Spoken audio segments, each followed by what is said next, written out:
What did I? Were you Oh, distracted by something shiny? I think so. This is Barely Furcasting, featuring Taebyn and Injured Nerves audio production. Welcome, everyone, to our podcast once again. I am Barely Normal, and with me, as always, is... Hi. Oh yeah. Oh, that's my cue. Hi. My name is Taebyn. I'm at Pup Bark Bark, and thank you for listening. If you're listening right now, and if you're not listening right now, then it doesn't matter what I'm saying because you're not listening. So, have you had a good week this week? Yeah, it's been a good week. I've been running around and doing the stuff, and it's one of those weeks where you've done a lot of things, but you don't remember what it is you've done. So you hope they were productive. And how about you, Barely? How has your week been? It's been a busy week. Had lots of things going on, lots of work stuff going on, and promoting our podcast has been full time. But you know what? Today's the 19th of December. And you know what's so special about that day? Counting on pauses 6 days before the Christmas time day. That's right, 6 days. So if you have an advent calendar and you haven't opened up all the things until now, you need to catch up a You little need to bit. catch up. If it's 'Cause- one of the little chocolate things, you're going to have a chocolate high because you've got like 19 chocolates to eat. That's true. So Merry Christmas to all of our listeners. Merry Christmas, happy holidays, and Boxing Day, and all those good things. All the other days that are out there. And of course, in just 3 days will be our special podcast, Oh, yes. I'm excited for that one. the Christmas special. So be sure to tune in for that. It'll be released on the 22nd of December. We're 2 minutes in. Do you want to start your sign off now? Oh, yeah. I better get started on that or else we're never going to get. Yeah. So thanks, everyone, for listening. And I hug you. And so for any of you that didn't catch that, listen to the last few episodes at the end and you'll know why we did that just now. But there's so much truth to it. A couple of weeks ago, I think it was last week. I think you and I started chatting after we finished our recording about how shopping online for Christmas has caused the Googlers or the Google algorithms recommend certain things as you get onto websites. Oh, yeah, yeah. It's funny because I do a deep search for furry things every Thursday before the podcast to see what's going on, but the Googler has not targeted me with furry things, which is funny. Really? Well, I Yeah. mean, furries do ruin everything, so maybe the Googler knows better than to do that. Maybe, I don't know. I do one search for a shirt for my husband, and then I'm getting advertisements for men's shirts all the time now. That you just bought too. It's like, no, I Right. don't need that again. The exact same one that I just bought. So where should we go from here, Taebyn? Oh, I remember you were going to say something, a podcast watching story that you had. Yes, a podcast watching story. So there's a podcast that I listen to. It's called The Greatest Generation. It's about Star Trek stuff. It's two guys. It is the greatest generation. Yes, and they start their podcast. It's a podcast. It's a Star Trek podcast by a couple of guys that are ashamed to have a Star Trek podcast. Good for them. Just like we should be ashamed to have this podcast. That's right. We should totally be ashamed. They do live versions every year. They come around, they travel around the country, and they do a live show. You know, a podcast is a audio thing. There's not a lot of activity. I mean, you're sitting there, I'm sitting here. You we're listen, talking. you could have your eyes closed. It doesn't matter. Doesn't matter, right? So to go watch a podcast, people thought we were a little crazy. I said, I'm going to go watch a podcast. They're like, how do you watch a podcast? That's a good question. So I dragged my husband along with me, and it was at a little venue up in Portland, Oregon, and they were just starting this out. It was like a bar, and then they had a little area next to it for a stage. You're not going to sit by yourself. So I grabbed a table and there's a couple other guys there. My husband goes to get us a couple of drinks and he starts chatting with the guy in front of him at the bar line about how he doesn't understand the whole thing about podcasts or why they're so exciting. And he really has no idea what he's doing here because his husband dragged him and he wasn't even sure if he would like these guys. So he buys his drink and he comes out to the table and he sits down. And about 5 minutes later, the show starts. And the guy he was telling that to at the bar line is one of the hosts. One of the good. That worked out just great. And he actually made a comment about it on the podcast. He said, so I was in the bar line. True story. True story. Just happened a few minutes ago. So, we were talking about doing a live podcast, but I'm sure that, if we do a live podcast, you're going to be very entertaining. And it's more just going to be us broadcasting out you being Taebyn. I could see me doing that and barking and wagging and stuff because that's what I do.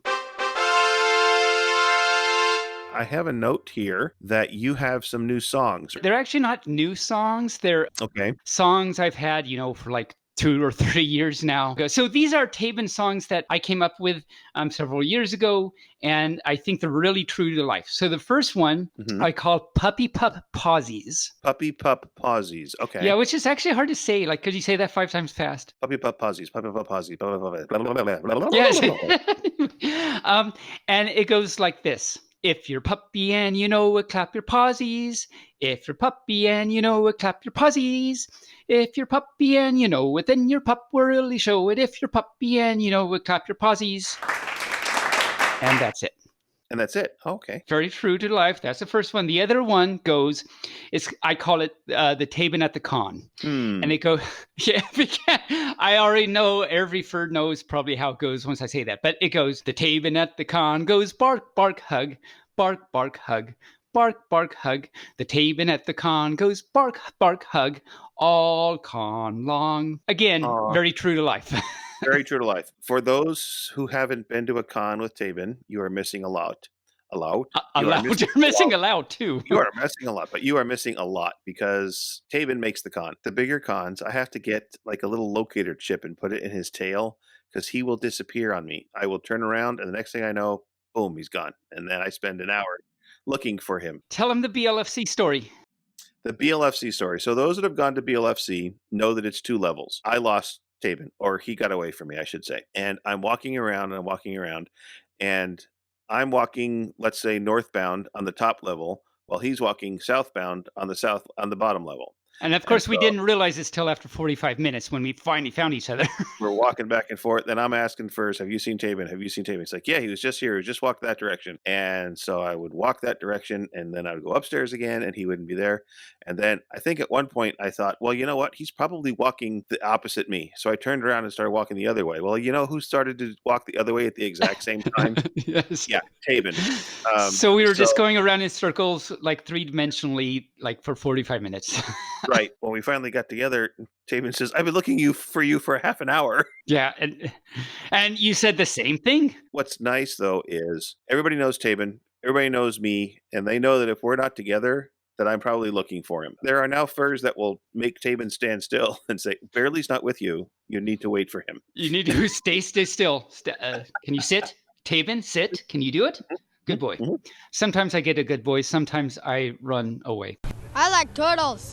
So, and after 5-minute furs, of course, will be our guest. Our guest will be Path Hyena today. Path Hyena. Yeah, good guy. I've known him for a few years now, and he's a lot of fun to talk to. So I think it should be fun time chatting with the yin.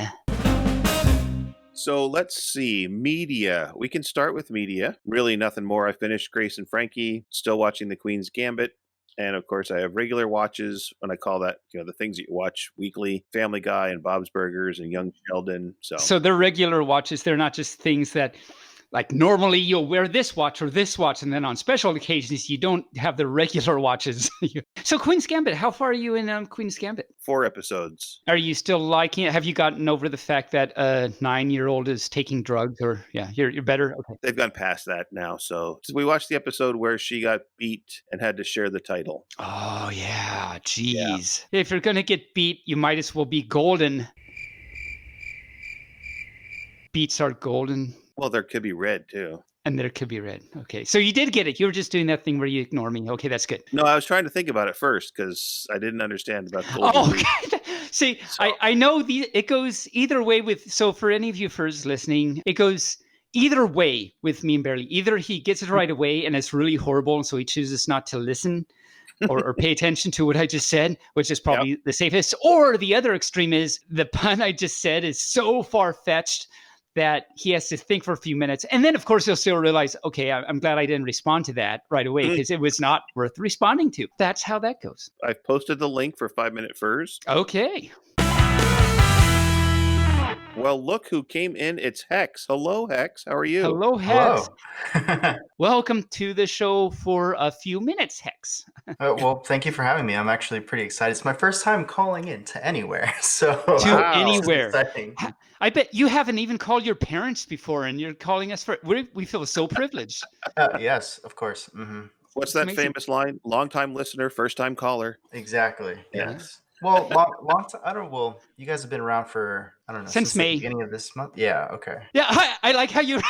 I heard that you were going to say you've been around since the beginning of this month, and then I'm like, no, so I mean No. since May. I knew that. I'm a long time listener. Really, I knew that you didn't start Right? just this Right? month. No, we're glad to have you. And apparently, you were talking about how your room is a total and utter mess. So tell us more about that. Well, it's not actually my room. It's the room where my Oh. computer is in, which is a shared area. And so my brother and I Oh. were actually working on this card game called Magic the Gathering. So we have Oh, I know. cards I know the game. Yeah. strewn about everywhere. And I was like, oh, Strewn. let's not have that. Strewn about. Yeah. Strewn about. Do you have a Black Lotus, Hex? I do not. No. You because these days you would have to spend like $5,000 to get one. Yeah. Or are It's they a more little out than of my that now? price range. It Yeah. depends on the card, and I have to tell y'all, I know this because my husband does Magic, and Yeah. he has a lot. He has a lot of the high-powered cards and first gens. We had a friend over a couple of weeks ago. It was the first time meeting this friend. He was a friend of a friend. They came over, and they started talking about that. And then the next thing I know, the boxes of cards is down on the floor, Yeah. and they're going through them, and this guy was just literally drooling. I had to give him a towel and say, "Don't drool on the cards." Because No, they're very expensive. Has your hubby been holding out on you? Do you know actually literally how much you could be so rich right now? well, exactly. I mean, Literally. the box of cards that he has, at a rough estimate, he figures it's probably worth between 30 and 40,000 Wow, he's got with some all like the first cards gen in there. alphas in there, Oh yeah, definitely. Yeah. definitely, yeah. So, Wow. So but anyway, anyway, hi that Hex. was way too much about us. And how about you, Yeah, Hex? I So know. you play It's like Magic, we and won't what take else? that. Where are you from, Hex? From Georgia. We won't take that Oh, away from your 5 minutes. That was just me and barely doing our thing. So, hi, Oh, it's welcome to okay. the show. You just basically came in. But anyway, okay, you're Georgia. That's wonderful. That's all the way on the other side of the United States from us. And what do you do in Georgia, Hex? Or do I'm you hex people? no. Oh, good, I good. don't. No, I work in a DNA lab, so sciencey person over here. so what do you do with the DNA? Do you like spew it around, or what do you do? No, I just test That it. No, I test it for human DNA. So I'm in forensics, and so that's the kind of DNA lab I work in. So Oh, nice. you don't test it for canine DNA? no, we do not. Okay, so you would Hmm. never see this pup's DNA come up in your forensics. Hopefully not. That would not be a good situation if it did come up. So, Hex, tell us about your Fursona. That's interesting. I recently actually joined the fandom in this September, so Oh, In 2020. this This September. September. Yep. So Wow. relatively new officially, I guess you could say, but unofficially, I've always been interested in kind of that kind of art style, the kind of all the kind of art and everything that goes along with it. I didn't really know what it was until, like I said, in September, when because we were all stuck inside, I was on the internet looking and stumbled across, I think it was Anthrocon 2019's dance competition. I was like, what is this? What And is that going just kind on? of I am scared. and it just kind of opened this door to everything, and I was like, oh, so this is kind of what I've been looking for. So you've been a furry for quite a long time. You just didn't know it, kind of like a lot of us, I guess. I would say that's pretty Cool. accurate. This is a very common theme with furries. If you've listened to any of our podcasts, we talk to our furries friends, and they all say, "Well, I didn't know what I was until I found it on the internet." And Uncle Kage put it best if you listen to that episode where he Mhm. says, "The furry fandom is the fandom we didn't know we needed until we found it." Yeah, and I was gonna say I've actually heard all your episodes up until the most recent one, so Nice. Oh. I binged a little bit and then I caught up, and now I get to watch Okay. or listen on a regular weekly basis now. Nice, Good. nice, nice. Well, thank you so much for binging on this fluff. And now I'm sorry that we have to make you wait a week to do it. We won't let you binge anymore. Sorry. Maybe it's intervene. So a furvene Furfur? What am I trying to get at here? Hi, Hex. How you doing? I'm glad you could make it to the show today. Hello. Thanks for coming on. This is the first time we've. Hi. Okay, I am a pup, and that's what I do. Hi. So have you lived in Georgia all your life, Hex? No, I actually moved to Georgia when I was about 8 years old, but ever since then I've stayed here. You do not have a Georgia accent. I do not know.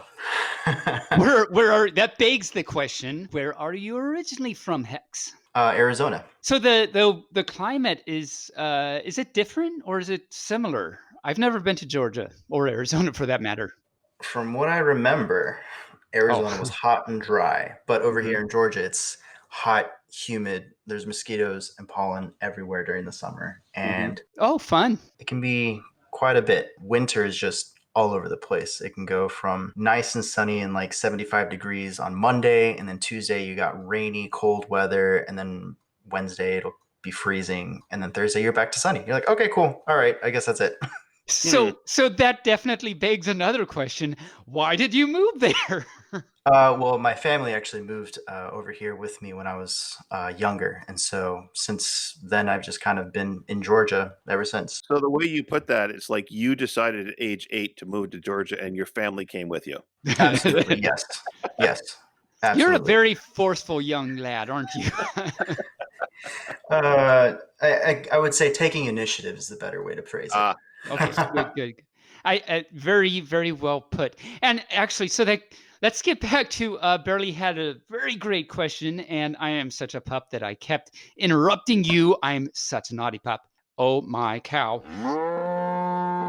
But the original question was, what is your fursona? That's been a kind of a long journey, kind of figuring out what kind of species to make it. And I was debating between hyena and then sometimes, other days it'd be some sort of canine, whether it be the typical wolf or maybe something else. But it's been kind of a learning process and really just discovering what kind of fits me. That's still going on. The only thing I do know is that he has two forms, which is the first one is more it's a good way to kind of explain it as like a superhero or like a Power Ranger, where there's the regular A Power everyday kind of form, and then there's the supercharged, okay, we're going to do other stuff. I feel like that kind of plays to me as well, because I've never really been someone who's wanted to be someone else, and so I wanted my persona to really be me, but also even in my real life, I have this version of myself that I do want to become, or that sometimes I feel like myself getting towards, which is pretty Nice. much like a better, or just I guess the more mature, more fully accomplished version of me.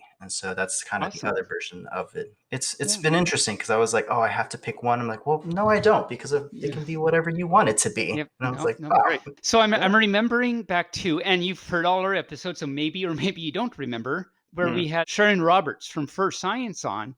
She was saying that they have been discovering that some fursona really helps, strengthen them as a person, because it really helps bring out, inner desires or inner whatever, and it helps them come to terms with themselves. And it turns out to be a very strengthening thing for someone to have their own persona and everything, and help identify with who they really are and help bring them out and mature and everything like that. So that's really cool that you're exploring that and really engaging in that.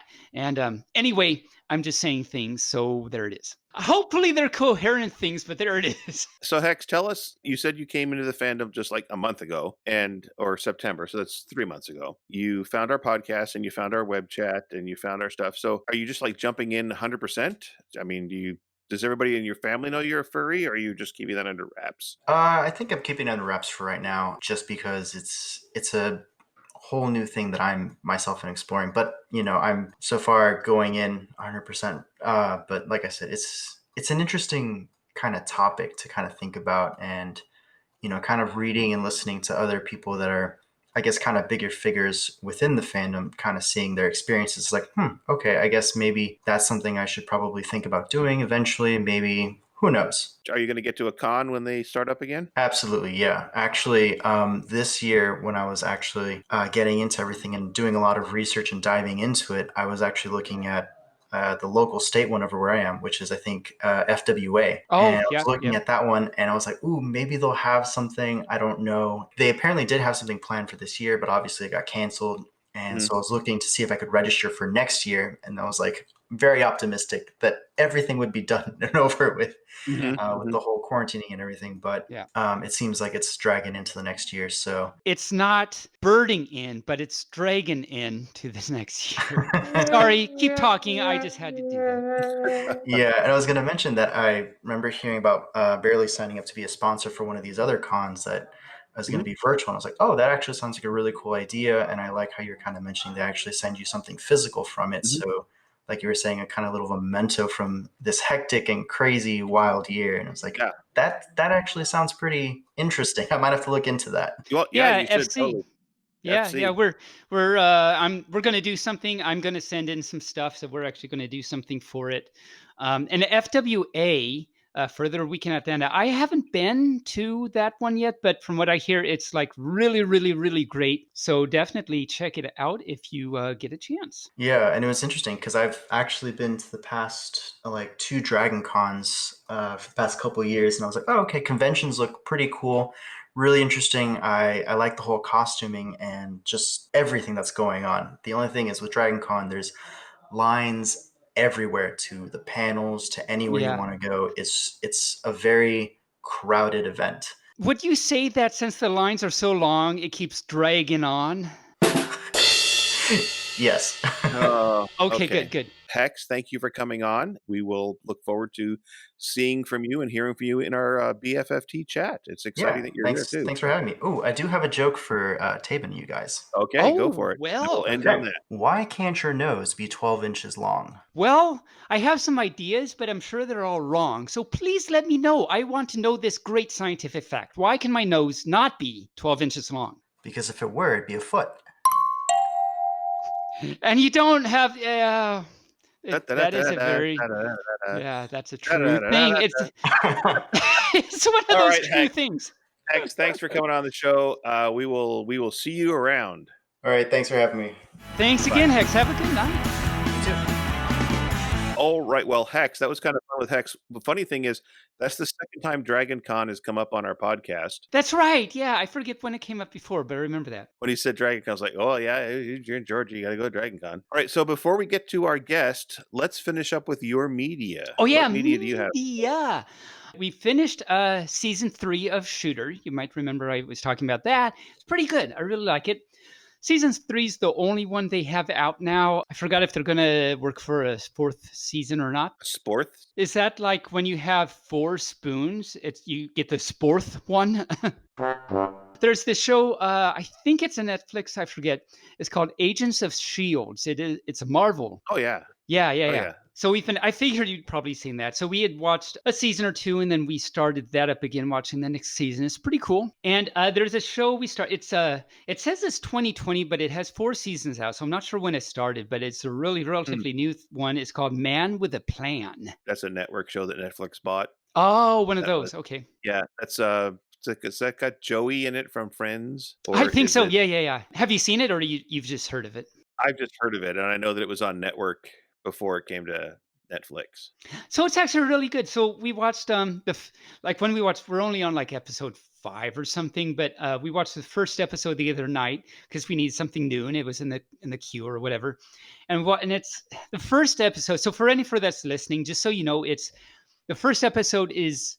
It's not horrible, but it's not great. It's like one of those mediocre things. And it's like, okay, maybe. Like many first episodes of exactly. things. Like many things. The pilot episode, you can't judge a show by its pilot. For sure not. The second episode was like actually really good. And every episode's actually been cute and really good. And it's made me laugh and stuff. So we're liking it. Speaking of media, I found these things recently that are related to media in that they're like interesting things and facts I found in the news. And I found this out. It's really interesting that so apparently weeks have a certain, or not weeks, but days of the week have a certain strength to it. And the strongest days of the week turn out to be Saturday and Sunday. And the reason is because the rest are the weekdays. Oh. I also found out a bit of scientific fact, and this is definitely true. I found this out. Lots of research was done into finding out why the ocean is actually always blue. It's not green, pink, or green, or magenta. It's always blue. And the reason is because the shore never waves back. Yeah. But, and you know, speaking of science and outer space and everything, because apparently we were just talking about outer space, Yes. the best way to get a baby alien to sleep is to rock it. Oh, no. Okay, I'm going to No. put a stop to this. No, because there's a really important thing that I found out about this disease I have. I have this disease.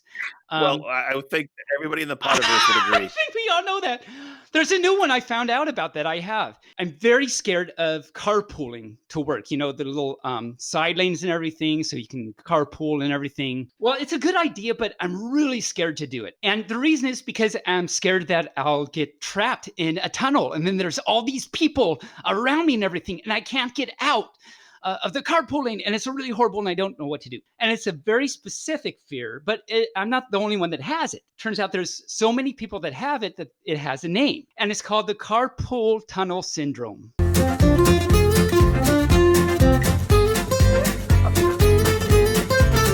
that's all I have to say about that. Thank you.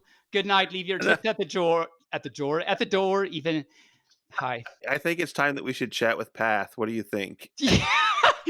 I know you were really trying to get me to do that before, but I wouldn't let you because I had to talk about my diseases. So let's talk with Path, the hyena. So excited to hear from him. Wag, wag.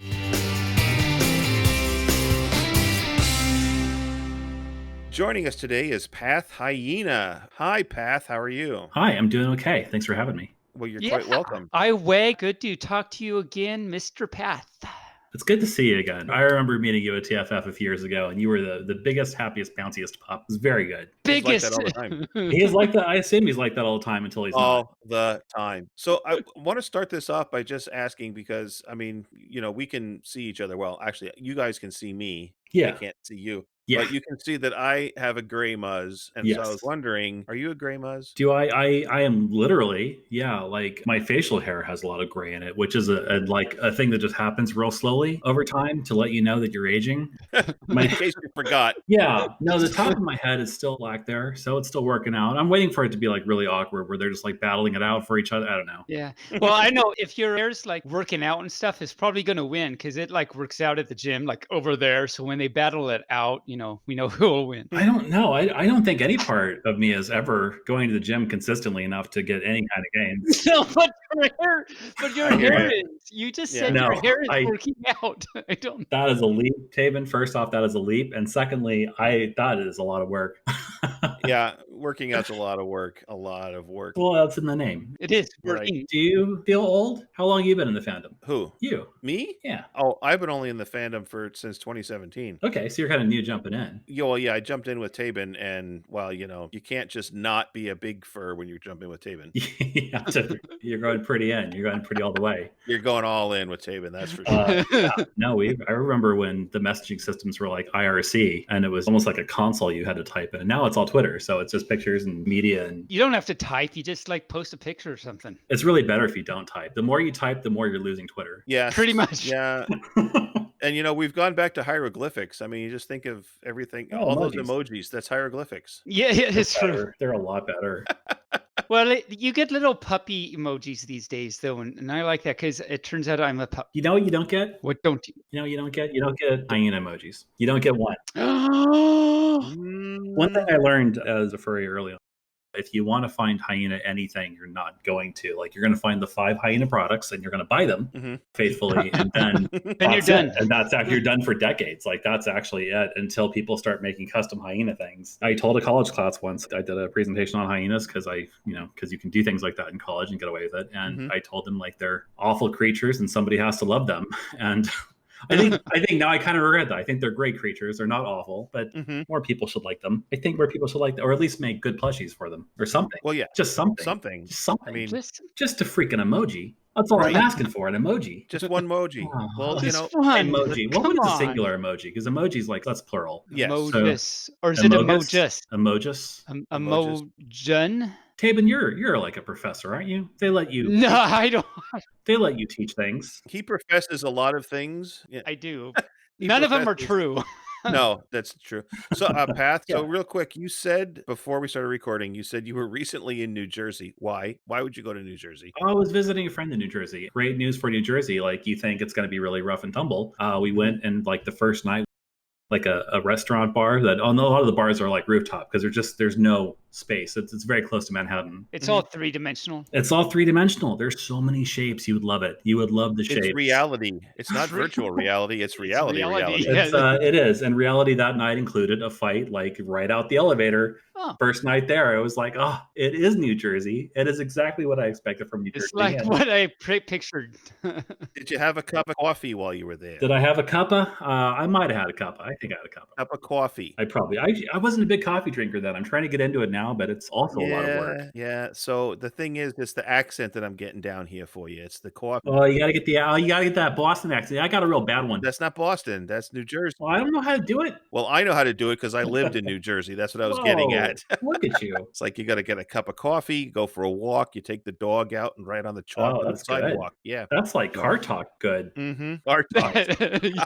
Mm-hmm. Barely know some things. He knows some things. So before I let Taebyn really take over, What? we talked about New Jersey. Hold on. Taebyn's going to take over. Oh, Taebyn's going to take over. He takes over all the time. It's what we do. I didn't sign up for that. Gee. You said in your email, for everybody listening, I want to point this out. We asked Path to be on the show. Actually, we asked Path a long time ago, and he ignored us. Did I? Oh, yeah. We asked you. No way. Oh, yeah. Back when we first started, you were going to be our second or third guest, and you just ignored me. I don't know why. But I don't remember that. it's okay. It's all water under the bridge. It's okay. I dare you, because I searched for this email a lot today, and I did not find any old record of you ever asking me. But then when we finally connected with you and you're able to come on the show, we asked you for some background, and you sent us this biography that could be published. This novel. You know what that was? What that was like a realization that I have no idea what's happened in my life. And so I thought about it for like half an hour, and I thought, I'm going to use this opportunity to try and remember what I've been doing for years and years and years. Well, now you have a record of that. I have it written down, and I looked at it and I thought, I guess that's a life. You said in that letter that you are currently staying in Phoenix for a prolonged period. Yeah. And that you said no one should ever live in Phoenix. Why? It is the hubris of mankind. Right now, I actually don't believe that. It's because right now it's perfect. Like it's you go outside and it's like a normal degrees. Mm-hmm. Have you ever lived in a normal degrees? Mm-hmm. So I'm normally in Texas where it's not a normal degrees. You have your 2 seasons and it's just hot and kind of miserable. And then it's like, maybe it will snow. Mm-hmm. Maybe it'll snow. Like you have to keep checking the forecast because like maybe there's ice. But here in Phoenix, it's just hot. Usually it's just really hot. And in summer, like I went outside and like you cannot go outside for more than like so many minutes before you will just die. Mm-hmm. You have to go, you have to be in shade. It makes such a huge difference. And I don't know why people live here. It is the cool thing where like there's cactus like right next to palm trees, which is not a thing you expect to see. Oh, really? Right next to palm trees. That's not what I expect to see. No. No, you never. That's a very tropical, lush thing next to a "I'm dying, please give me water" sort of creature. That's exactly that. Those are the saguaro cactuses. Those are those huge ones that.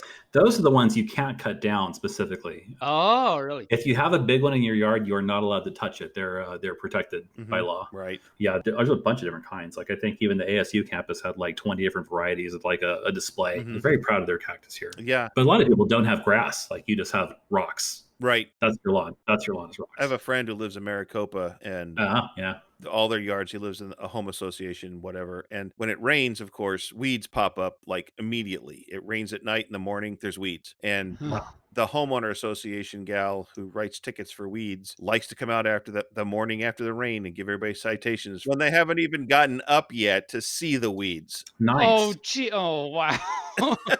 Wow. I don't think that's fair. Yeah, it's hard to grow weeds though. Like you have to kind of be a green thumb just to get ticketed for weeds. That's very impressive. Well, the weeds that pop up there, because I mean, you could literally watch them grow. I watched one. It was raining. That must have taken a while. That's very patient. No, it took like maybe an hour, and there was it's just the rain came and the seed went, hoo-hoo, water. I guess it has to kind of live in the moment. Yeah, it has to. That's all it got. That's all there is to it. Yeah, that's its 2 rains a year. Have you ever heard of a haboob? I have. That's the sandstorm. It's a sandstorm. It's a literal sandstorm. I saw one here, and it's just a wall of darkness that just approaches and just takes over the city, and You're not supposed to breathe it in. It's got fungus in it. Oh, That sounds scary. It's awful. that's It's terrible. awful. You just kind of stay inside. Phoenix is just, it's weird. What are you doing there again, Path? I mean, Why are you there? It sounds so fun. I have a raccoon boyfriend here. So I'm visiting raccoon boyfriend on an extended work from home. I haven't told my job like I'm working from home in a different state. But Right. I don't think they care. No. Like, I don't know why they would care. Like, no one's going in the office right now. So I was going to Yep. take advantage of it and bubble up here in good old Phoenix. I would bubble up in like Bahamas or somewhere, but hey, Phoenix works, Yeah. with Yeah. all the like fungus that you don't breathe or else you die and everything. Yeah. Right. Well, that's usually only once or twice a year. Okay, that's good. Yeah, That's good. So it's not constant. There's not like, it's this is the weekly haboob. The Weekly Haboob. The weekly haboob. Sounds Right? like a news No. program. Welcome to the Weekly Haboob. It could be. Maybe that's your next podcast. Maybe you could do that next. The weekly haboob. I think Taebyn's ready. I think Taebyn's ready. Taebyn, what do you He's got? ready. Hi. No, I'm just listening. No, I mean for the weekly haboob. You're The ready Weekly to start your Haboob. podcast. Yes, the I'm ready for the weekly haboob. The weekly huffluff. Huffluff. Huffluff. The Huffluffer. Huffluff. If it is a wall of Taebyn's coming at you, you don't want to breathe that in either. No, you don't want to do that. What? I don't even know what to make of that statement. What is what is going on with that? I can't even imagine actually what that would look like. That's pretty scary. For the weekly buffer fluffer pupper. Huffluffer Okay. popper?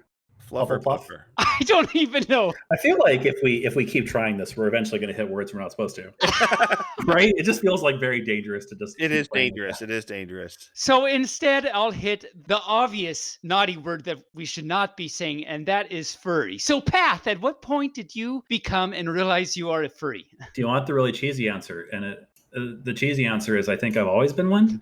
Like I only say that because like I had this really stupid experience where like when I found the fandom, it was like a thing I'd already imagined for like a decade. And I think it's a thing that happens when I think you kind of grow up fairly solitary and like the arbitrary cartoon characters are the only things that make any sense and are like consistent in your life. So you end up kind of, Oh yeah. I just like the walking, talking, maybe has a job animal people. But so I think when you just like that, We've heard that many times on the show. Yeah. oh yeah, I imagine it's a fairly common. Now it's not as common now as it used to be. I think a lot of people join because they found it through somebody or they found it just kind of adjacent, and that's like it's just a fun place to be sometimes. So people join the fandom kind of adjacently. But I definitely That's how felt Barely like, found it. yeah, that's good. You found it through your chaos. Sounds Mhm. like Yeah, that's exactly what Yeah. happened. probably just like as an attempt to keep a sanity. It seems like, or what's left, Nah, right? I was crazy long before I met Taebyn. Well, that is true. That's true. Well, that's definitely not going to help you there then. So I think, yeah, and I well, there's also the thing where like when I was growing up, like there's not a bunch of internet access. So like when I hit the fandom, it was very hobbyist. The artwork was very hobbyist. The fursuits were still like coming into existence, sort of coming into their own, and they were like their own thing. It wasn't like now where it just seems incredibly impressive with the things people have done. It was very sweet and it was very heartfelt, but it's like it's almost commercial at this point. I think there's still a lot of like spirit and like soul in a lot of what people do, but like if you're joining as an artist now, like the competition you have to deal with is just amazing. Oh, Mhm. there's a lot of artists in the fandom. There's a lot of artists and good ones too. And yes, there's also good ones. There's good ones. There's a lot of fursuit makers. There's a lot of content providers. There's YouTubers like out the wazoo. There's Twitch streamers like crazy. It's just really every creative hole furries are going to fill. And apparently there's a pupcast out there. I mean, I hope no one actually listens to that, but it's there. I feel like if they hear this, they might try. They try. They might try. They might try. They might give it a shot. See what happens. But you know, the fandom is, we've had conversations with other folks, and the fandom, of course, this is the only fandom that is about itself. I think that might not be. I want to say that might be, because I think there's also like a weird mermaid fandom. Okay. That is also like there's not much canon. You just kind of create it as it goes. Oh, And you kind of see fandoms like try to do that. Like I think the My Little Pony thing tried very hard to create its own extended canon, but it couldn't really escape. I love Fluttershy. yeah, but Really? But My Little Pony fans are fans of a commodity that was created by an entity. Yeah, it had a Kickstart. Yeah. It had a Kickstart to it.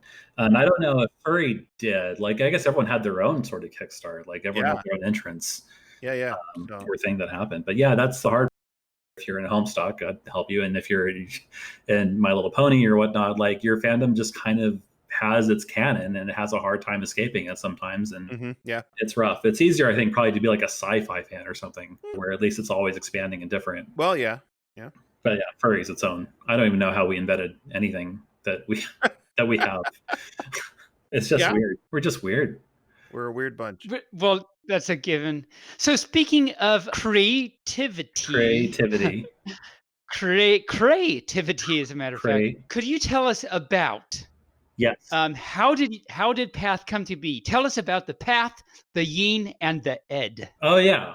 I used to go by Ed Hyena, which was an incredibly generic name. Now you have to go, I hate to say this phrase, it's a different time because that is almost always excusing awful behavior. But it's a time you go back far enough, like a lot of people had very generic names, which was just like Red and I Fox, right? People have very simple things. And I think when I hit the fandom, it was just like I met somebody and they're like, well, what kind of animal are you? And I was like, I don't know what that means.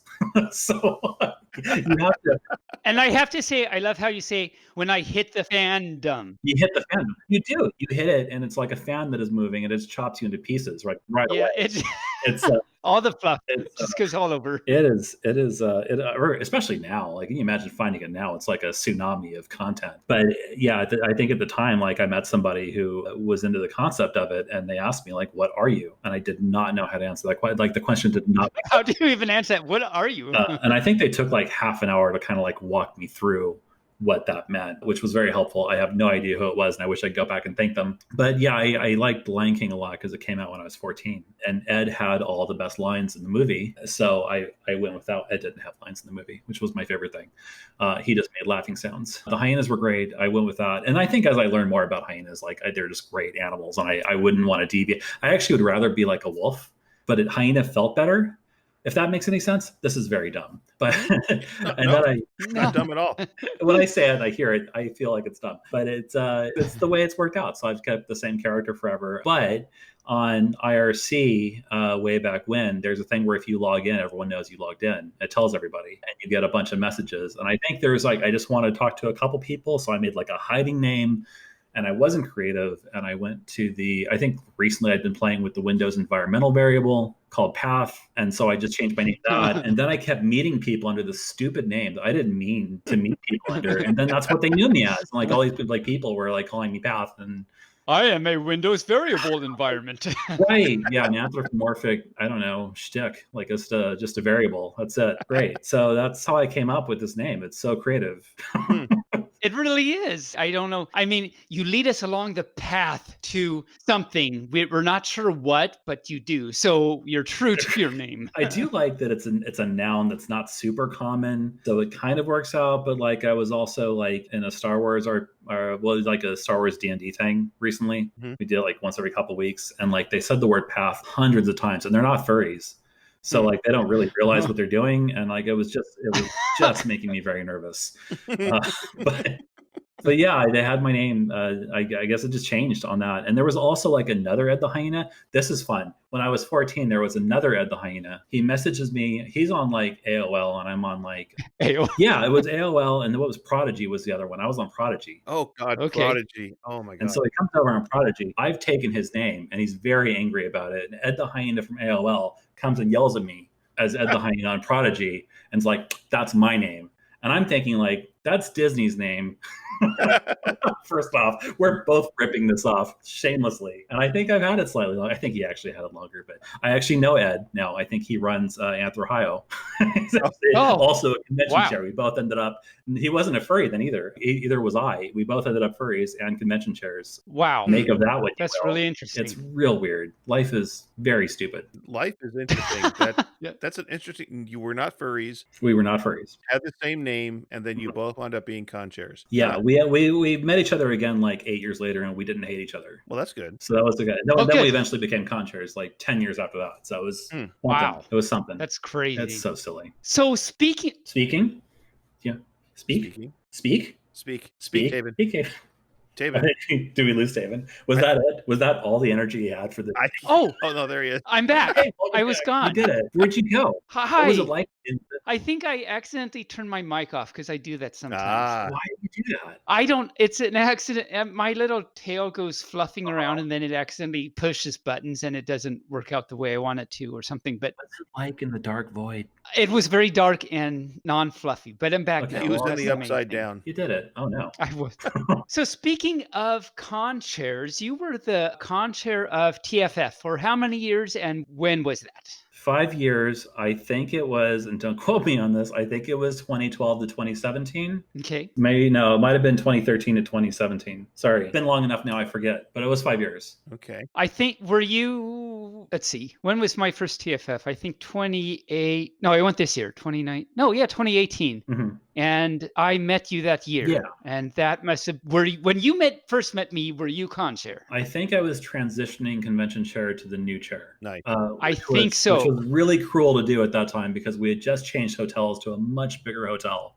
And that's when I did the transition. And we learned at that point, never do a convention transition between convention chairs when you're changing hotels. Like there's nothing more chaotic than changing the venue when you're, so that was poor Sable. Yeah. And I think you were like head of security that year. Oh, no. I think I was vice chair. I was vice chair on the transition year. Yeah, I've never. Maybe you lied to me. I don't know. Yeah, well, constantly.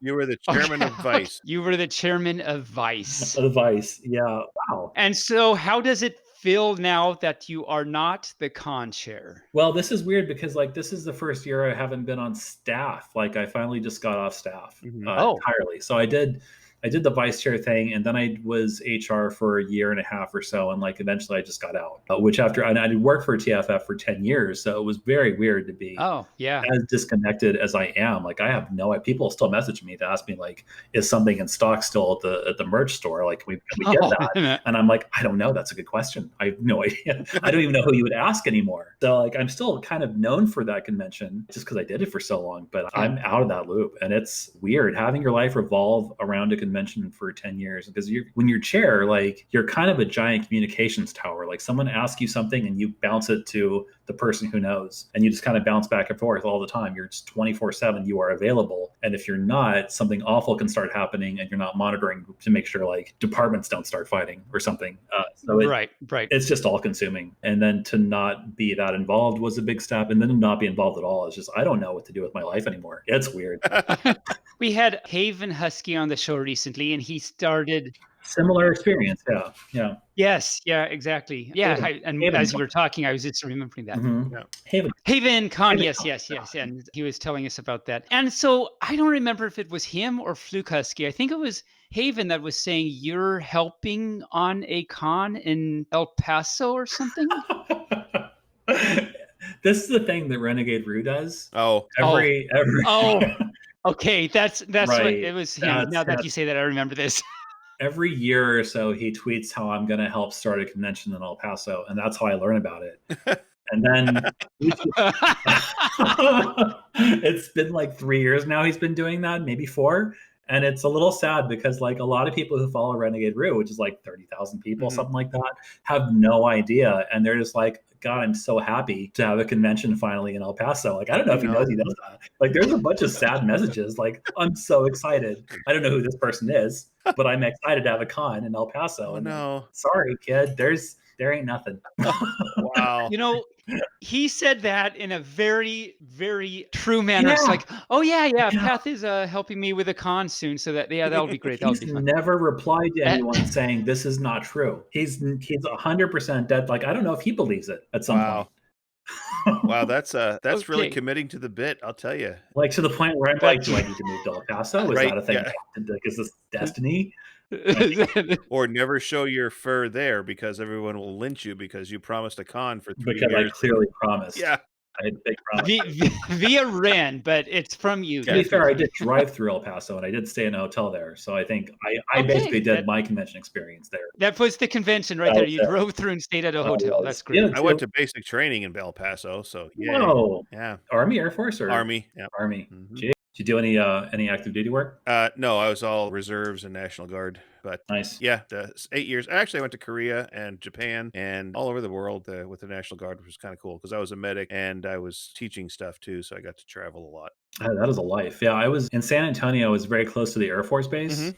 Which is part of the reason, like, I kind of grew up very solitary because Air Force has this thing of like, you'll make cool new friends every year and then they'll move away Mhm. every year because they're getting shipped in and out, especially because it's a training base. Like Lackland Air Force Base was where they sent for training. Mhm. So a lot of people in, a lot of people out. Oh yeah, yeah. I went to my advanced training in San Antonio at Fort Sam Houston. Okay, Yeah, nice. Yeah, but in that there one too. too. Yeah, it's fun. Yeah, Lackland, Kelly, Fort Sam. Yep. Yep. It's a very big military city. A lot of Homeland Security there now. Oh yeah. It's changed a little bit Oh yeah. since I. It's really interesting because we just had Furcasting on the show, and he's Air Force. Mhm. And so he and Barely were able to talk a little bit about that. And it's like, now you're on. It's like, wow, Wow. what are all these like big military Air Force type furs doing all of a sudden? Anyway, I did deliver papers on a military base, and that's the closest I got. That was before 9/11, so I could just like go up to the base and like not have paperwork and be like, I got like a bunch of stacks of USA Today. Do you want this or not? There you go. And they let you drive in. You go in the commissary like after 9/11, like no way, you don't do that anymore. No, no. So let's talk a little bit about your life journey. You sent us a lot of things. Oh no, You I don't remember what I sent you. you might not Well, remember, we're going to but remind he you. said us We're a going to lot of remind things. you. Oh. So let's start with SeaWorld. SeaWorld was my second job, Uh-oh. I think. Yeah. Was that my second job? I think it was my second job. My first job was like 2 weeks at McDonald's, and I think I Nice. made $3.25 an hour.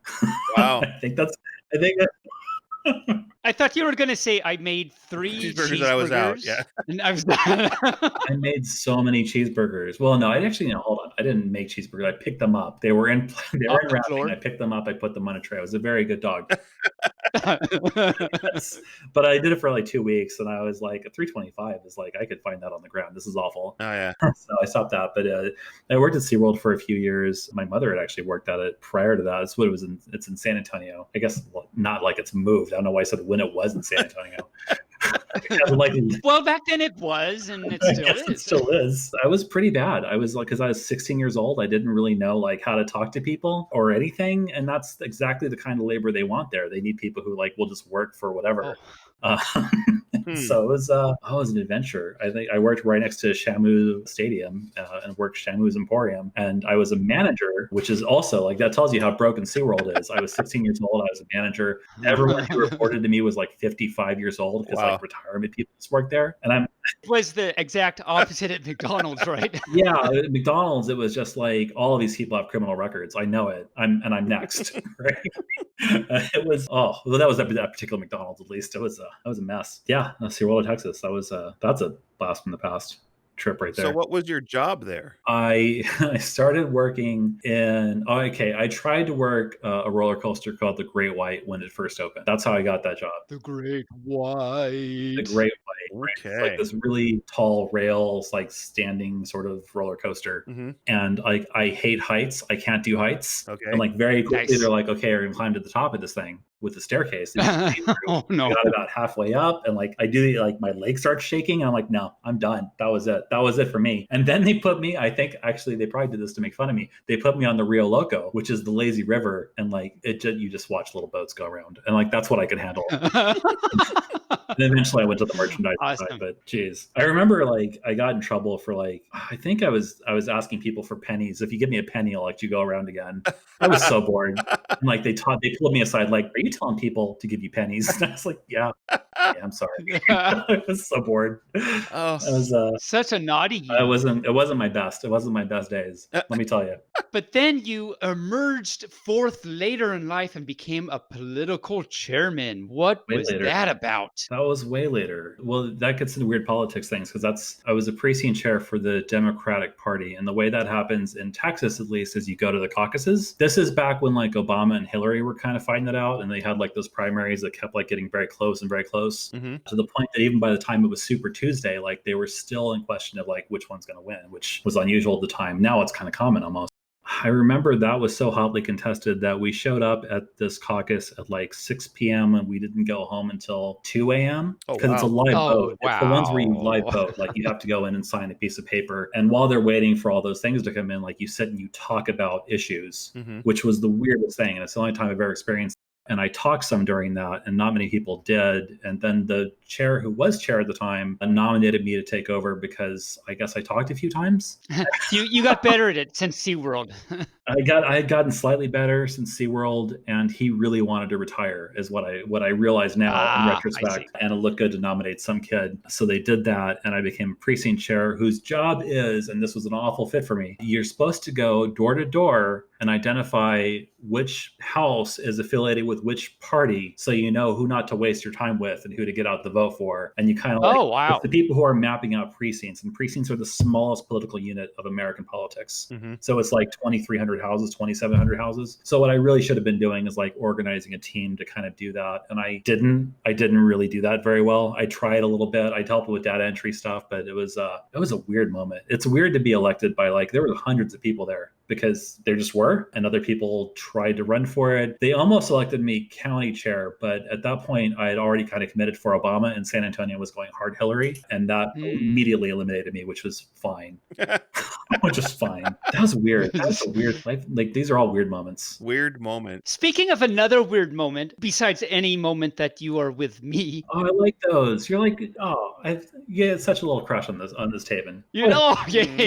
What a good dog. Well, I mean, then there's wonderful. I try. I wake you right do now. really well, and I love how you just pour your heart out to people. Mm-hmm. You really do. You give it all. It's like a big glass of orange juice. It pours, and then you get vitamin C. I don't even know what I'm talking about right now. I don't know why it's orange juice specifically, but I kind of understand what you're saying. Okay, good, because I don't. So maybe you can explain that to me sometime. When you're older. What I would really like to know is there are three big, huge things right now. One is religion, one is church, and the other are pancakes. Could you explain to us, Path, how do they relate? I think as a child, if you want to force your kid to get up at 6 a.m. So this is my grandmother. This is my grandmother trying to get me to go to church. And my mother is not a fan of religion. So she wasn't going to be like, you can't go to church, but she wasn't going to make me go either. So the way my grandmother figured out how to make me go to church was we go, it wasn't that bad because it was a smaller local church. And then I get pancakes. And I was 5 or 6. Nice. And so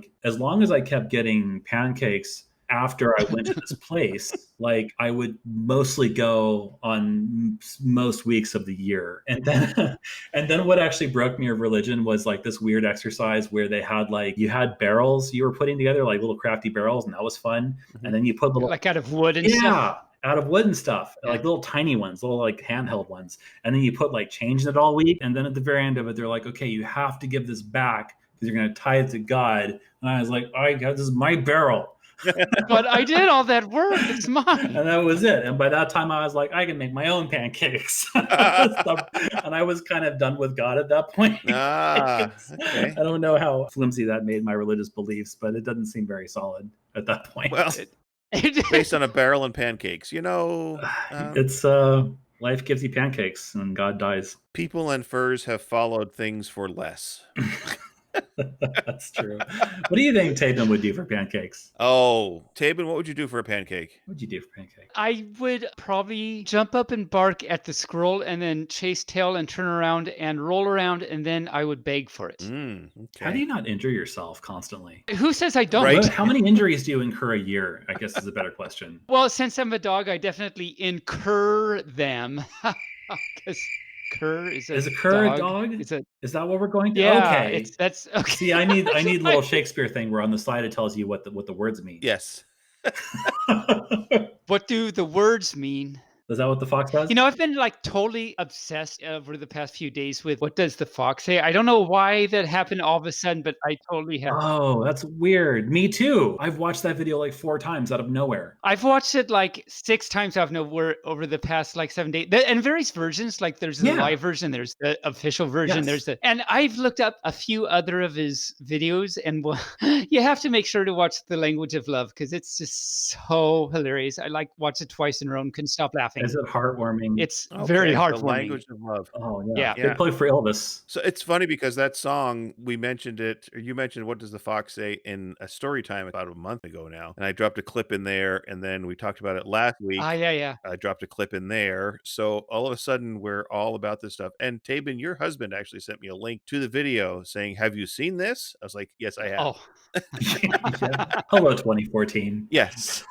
Was it 2014? Yes, it a long was. time It ago. was a long Yeah. time ago. It's like 7 Yeah. years ago. Like for whatever reason, all of a sudden I'm Yep. like big into what does the fox say right now? I don't know. I'm wondering if you weren't just wandering around YouTube and it just suggested it, because that's what happened to me. Is I think it just started suggesting it to me. You know, it It might does that. have. We talked about that the other day too, about how the interwebs are very smart, and you do Mhm. one thing and then they start suggesting things for you, even though it's the thing you just had. They suggested it for you. It really just wants to keep You you. just had it. I was thinking of maybe doing what does the fox say at a con sometime. Like sometime I'm going to do a Taebyn Sings Weird Al, but maybe like in the middle or during a story time with Mhm. Taebyn or something. I'll do a what does the fox say?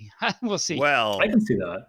Yeah. okay, all right. You'll need backup dancers. Lots of backup answers. Yes. A lot of backup dancers. What does the pup say? Bark, bark, bark, Bark, bark, bark. bark, bark, bark, bark, bark, Bark, bark. bark, That's- Oh, bark. right. Did you? So speaking of salt, What? How did we get to salt? well, I just peppered that in just now. You see, Oh, you set me up. I feel Yeah. so betrayed. Cayenne. You see what I just did there? Yeah, I think I'm done. I think I'm going to sign off now. Yeah. Okay.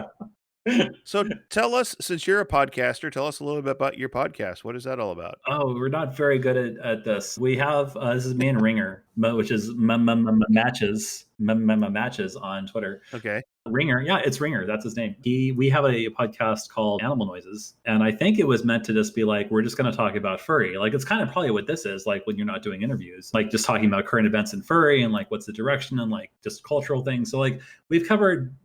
We usually cover dumb things, but I think lately we've covered like when BLM was happening, we kind of talked about like how that's kind of affected fandoms and how it's affected like conventions. We talked about cancellation in the fandom specifically, and like it's been heavier topics. I guess we started with like weird Nazi first stuff too, because like that was happening when we first started. Like we were getting conventions canceled by several groups. years ago. Yeah, it was a few years ago. But mostly it's just like yapping without a script and not very well prepared. And then afterwards, Ringer does a bunch of work and it sounds good, which is I guess a big shout out to Rain Raccoon who does that for this show. He does the interviews. I do the rest of it. But yeah, so Both of you, yeah, that's top. Rain and Keynes does it too. so why did you what made you decide to do a podcast? Just because Ringer bored? told me to do one. Oh, Ringer. Yeah, told no, you. Ringer. Yeah, Ringer is a person who gets project ideas and he does them. And then he just does more of them and more of them and more of them in every direction. So you can see with like he's done a lot of different videos with all his 3 different characters, which I think he's got a diagram for. Like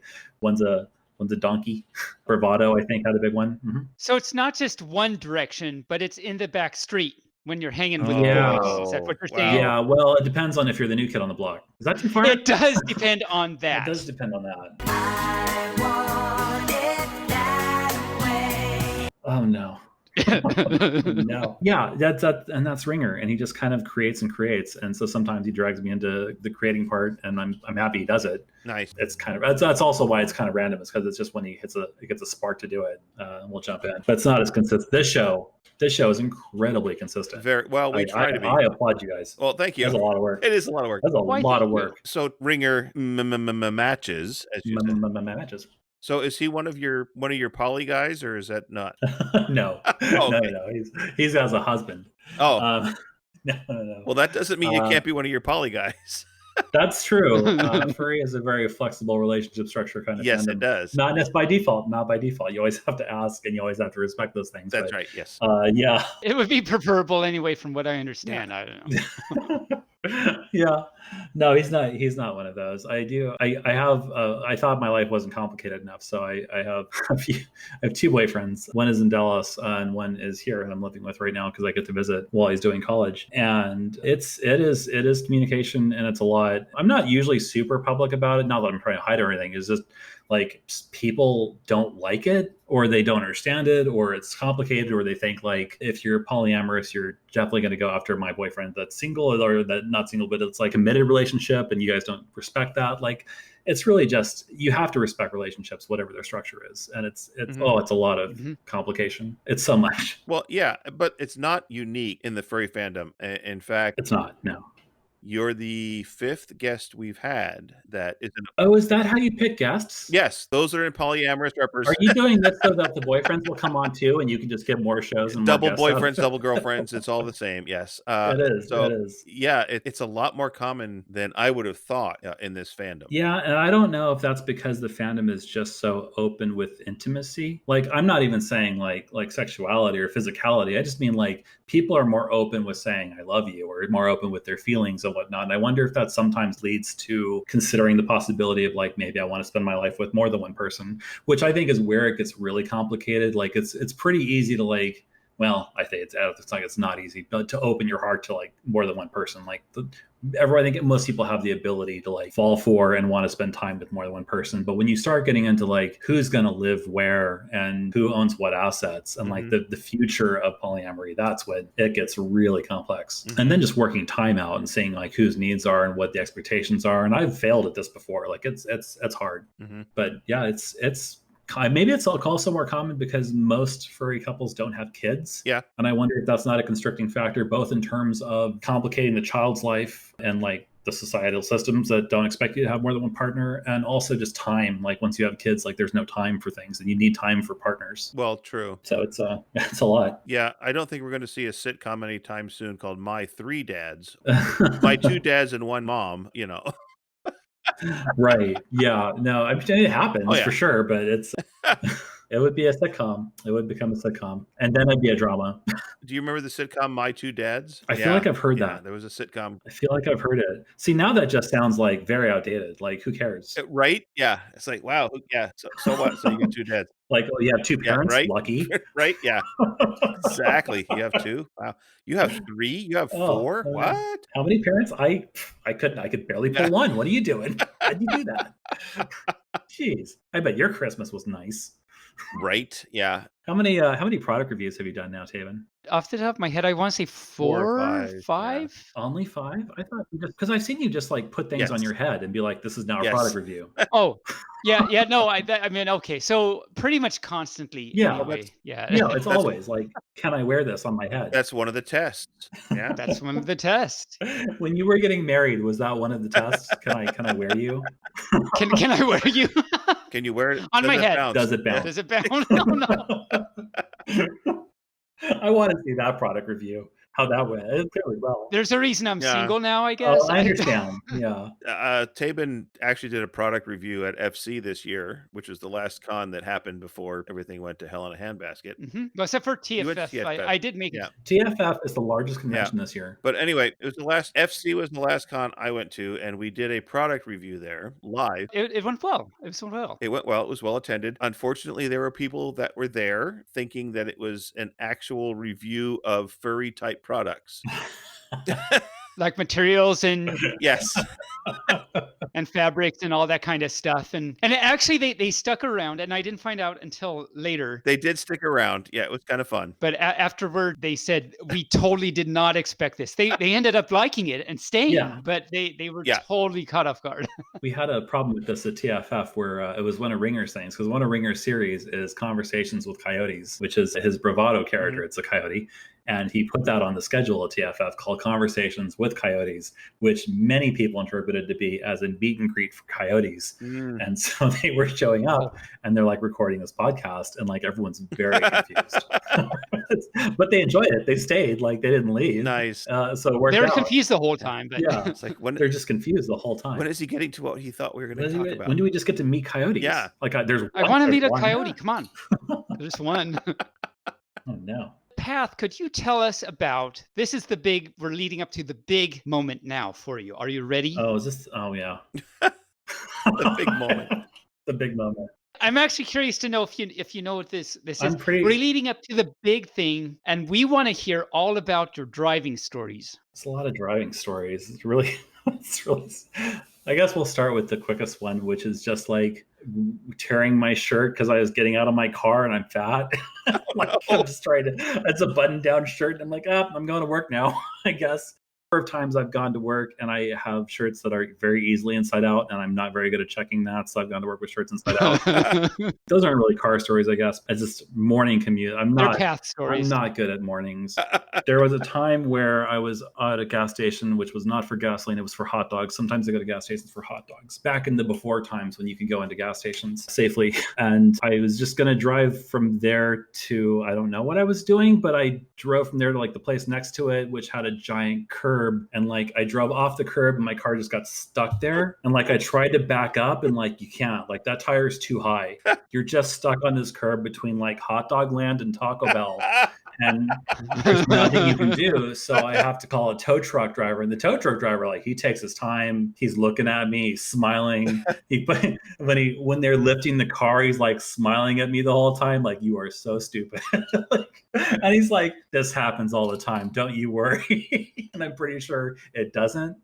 There was a time where I was just learning parking garages again because we had just moved to a new building with a parking garage. So I kept. And this is my favorite. This is the first driving story I heard. This is your favorite one for some reason. And I just drove around because you drive around to go up. And I was trying to get to the third floor, but I never took the turn to go up. And I went around like 5 times before I was like, how high is this 3-story parking garage?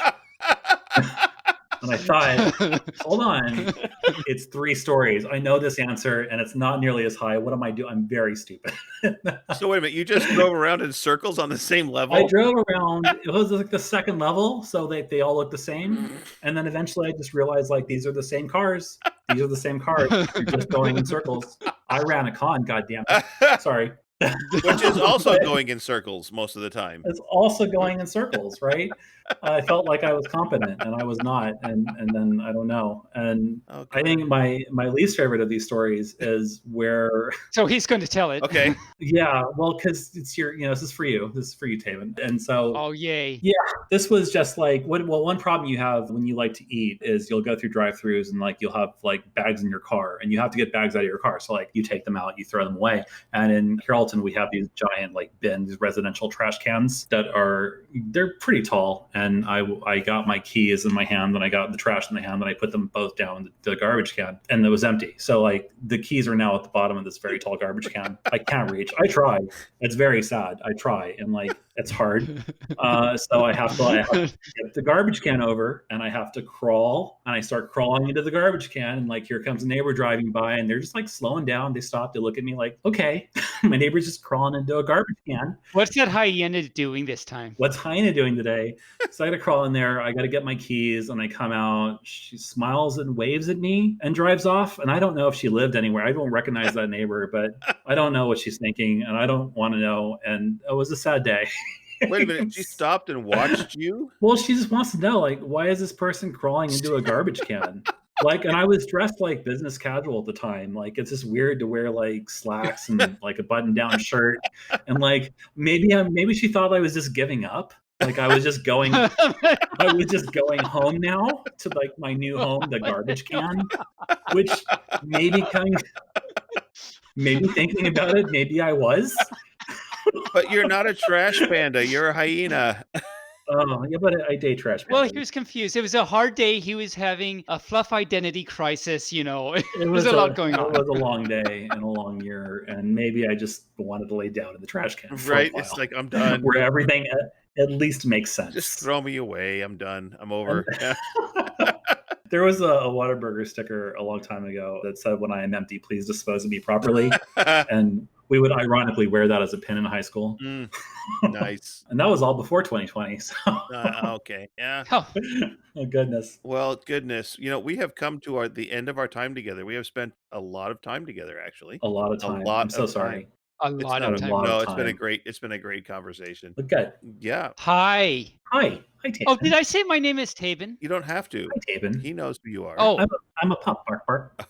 Yeah, no, me too. That's amazing. Yeah, We're both. I know. That's amazing. I know. I just TF'd right now. Yeah. So we there's a video out there that's the I Am Taebyn video. So you should watch it. Oh yes. Oh yes, Yeah. I remember that. I think it was filmed at FC 2019 or or something? 2018, I think. 2018, way back. Okay.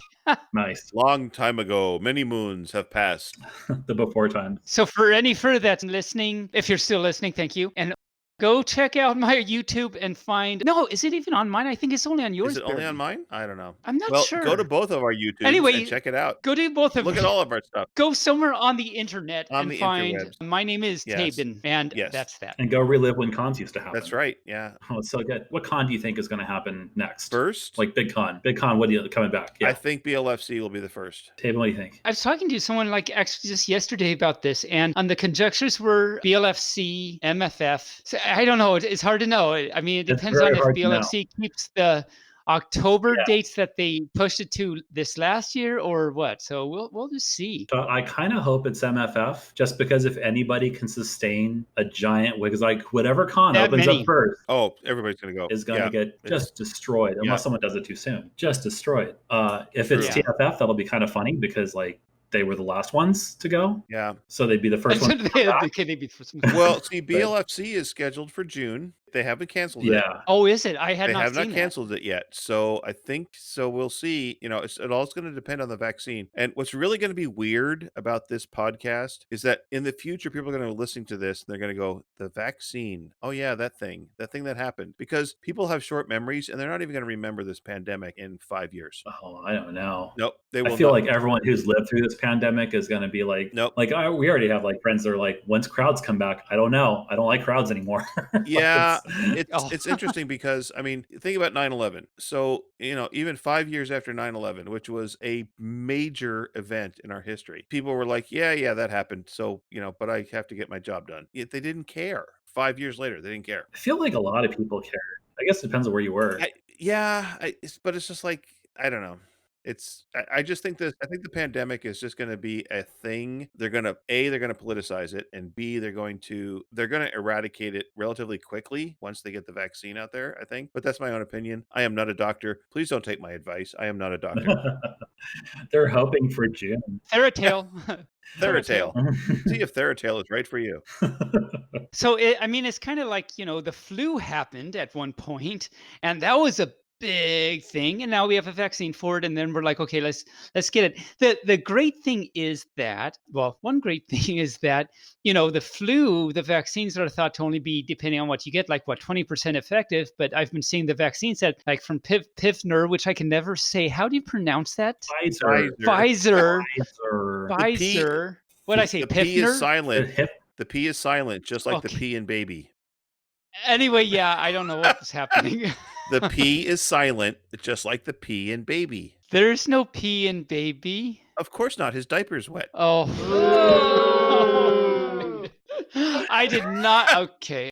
That's a literal dad joke. That's like a literal dad joke. It is a literal dad joke. Yes. So, Path, if you had to give one piece of advice to, let's say, a new fur, someone that comes into the fandom for the first time, they come to your con for the first time, what's your one piece of advice? I would say observe people. Like that's the most fun thing to happen at a con, especially if you don't know people. Because if you know people, like you're just going to try and find friends and like hang out with them. But it is very fun just to kind of sit around and like watch people interact, watch how fursuiters interact, especially like as fursuiters are like trying to figure out what to do and how to perform and how to make people happy and bounce around. That's one thing I liked about Taebyn a lot is he's very like social and bounces from group to group and he's kind of random. Are we talking about the same Taebyn? The Taebyn I know is quiet, reserved, and Yeah, he's sitting usually just around. reading. He's reading just a book. quietly Yeah, reading. he's quietly reading. In the corner, so no fur can see me. Yeah, and he's wearing a bell, but you never hear it go off. No, oh Never. no! Constantly. That bell drives me crazy. Yes. Oh man. Just watch people and kind of watch it interact, and don't worry so much about like inserting yourself into like the social world until you're comfortable and ready for it. But like, I'll just kind of watch. It's just fun to watch. It's like it's such a fun mix of people with all these different like motives. Like some people are just there to hang out, some people are there to entertain, some people are there to just like watch, and I'm there to mostly eat. Mm-hmm. So yeah. So you mentioned when you go to a con, to your con, Barely said, and so when we go to El Paso, El Paso. El let me say it again. Paso. when we go to Paso. El Paso, not El El, Paso. The Chihuahua, right? The dog desert is what you called it. the dog does. Just imagine a desert just packed with Chihuahuas. You did hear I did hear our I talk did. with I listened to your okay, podcast. okay. And So for any fur that doesn't know what just happened, if you go back and listen to when we talked with Renegade Rue, Uh-huh. he was talking about El Paso, and I was talking about the only thing I could think of was Chihuahua Mountains Yeah. or something. I don't even know what I said, but yeah. Anyway, go You back were and listen like and dogs. explain to me what I said. You were just like dogs. I love dogs, and like it's great because he says it like he's got this beautiful accent. He says Chihuahua Mountains, and like it sounds great. And then you're just like, why are there dogs in the desert in the mountains? One in the desert, and two in the mountain desert. mountains, and three in Yes. Texas. I mean, Yeah. what's happening? It's happening. It's happening. By the way, Chihuahuas are everywhere here in Phoenix. Every time I go out for a walk, I see a bunch of Chihuahuas. Everyone knows Chihuahuas. It's so weird. It's a desert. It's a desert thing. I'm convinced is it it's a desert thing. like a pack of them running around? Do they attack you and bite your ankles? Well, that would be if I see a pack of Chihuahuas, I'm running. I'm just running. There must be a lot of Taco Bell in Texas too, then, because you'll carry out Taco Bell. Wow. That's so long. Do you remember when like they used to have that ad campaign and they were like, "Ooh, maybe we shouldn't. Maybe we shouldn't." Maybe that's racist. And then they were like, I don't know. Run for the border. Yeah. Wait, no, we shouldn't say. Yeah. We shouldn't say that anymore. And then Taco Bell stopped that. Yeah. And now they're just like, look, we have crazy meals if you want to get high. Yeah. At 1 a.m. Come on down here, Taco Bell. Fourth meal. And Jack in the Box is like, oh, we do. Mm-hmm. Yeah. But I'll tell you, there's nothing better than a Taco Bell taco at like 11 o'clock at night after you've drank several beers and smoked a few joints and, go get a taco. I really like quesaritos. The quesaritos? I've had quesaritos. I like quesaritos. They're really good. You can still get them through the app, but you can't get them otherwise anymore. Really? Yeah. This pup has issues. Oh yeah? Believe it or not, I have opinions. We're going to taco my taco bout, Taco Bell issues. We're not tacoing your bell. Like that's the first thing we're not going to do. I don't even know what that is. So they got rid of like a bunch. The things that I would ever get, like they got rid of gorditas, they got rid of double-decker tacos, they got rid of something else that I always have, and like I'm so mad at them. There was so much passion. Like the way I found out that they were changing their menu was Twitter was going nuts, and I found these like forums on Reddit where there were hundreds of pages of analysis and what's in their inventory, what's in their warehouses, are they really getting rid of stuff? Like people went total CSI on Taco Bell. Yeah. It was crazy. Wow. I hadn't seen that. Yeah. It's so fun. Yeah, but you can still get the quesarito.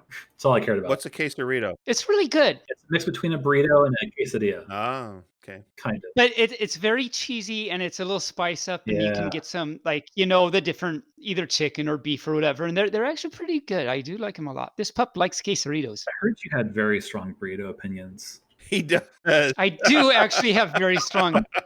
I don't know if you've heard heard episode about your burrito opinions. We should probably do an entire episode about his burrito opinions. Yes. You should probably do that. I've already started. If you listen to Furcasting episode, I kind of went off on Qdoba versus Chipotle, so it's already started. Okay, so we could go on and on and on and on, but we really need to bring this to a close.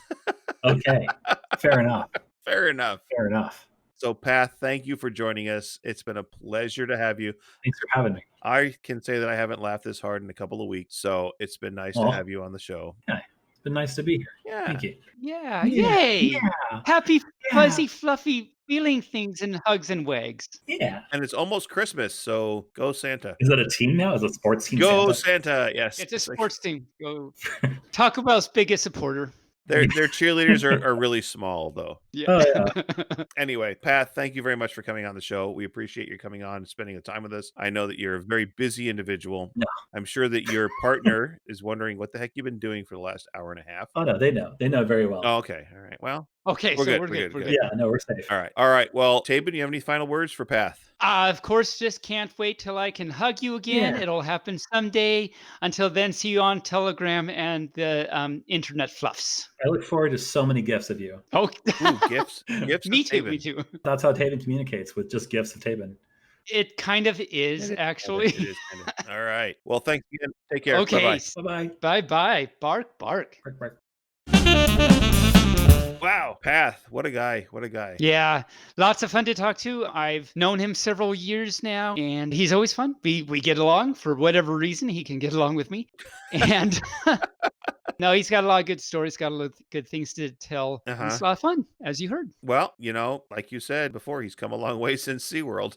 He's come a long way since SeaWorld, definitely. Yeah. I was going to ask him. I forgot to ask him. I was going to ask him if he was working at the same SeaWorld as Rio. He did, yeah. I remember now that you say that. But I think Rio worked in Florida. He was in the Florida one. Yeah, I think that's right. Or California, one of those two. Rio, if you're listening and you want to correct me, please do so. But anyway, Please do, please do. It's please do. one end of the United States or the other. I don't know. One or the other, one side or the other, one coast or the other. So anyway, well, what do you say we get to our next segment? I say we get to our. Are you waiting for it? Yes, you are, because you already know what I'm gonna say. But I'm gonna make you wait and say next segment. The news.